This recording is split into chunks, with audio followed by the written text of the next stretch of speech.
So tonight we're going to do 6.1 and we're going to be talking about polynomials. Now a polynomial, you see the poly in there, that means many.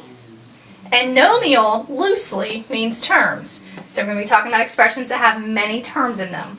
Before we dive too deep, let's talk and compare what is a polynomial compared to what is not a polynomial.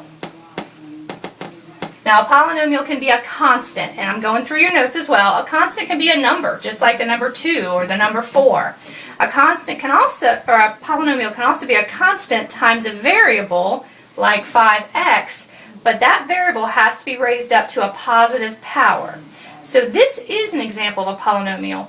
This is not a polynomial because my variable is raised up to a negative exponent.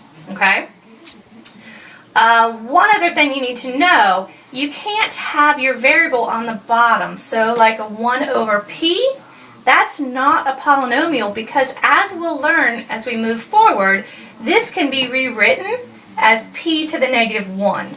And don't worry about why right now. We'll get into some rules to explain that. But what you need to know right now is for things that are not a polynomial, if you have a variable raised to a negative power, not a polynomial. If you have a variable on the bottom, not a polynomial. This is what we're going to be playing with tonight. Okay? So as we talk about polynomials, we have different kinds. We have a monomial. And as you kind of see there, mono means one. So monomial has one term. We have binomials. And bi is 2, kind of like bicycle, has 2 wheels. A binomial has 2 terms. And then a trinomial, is 3. So that's kind of like a tricycle having 3 wheels.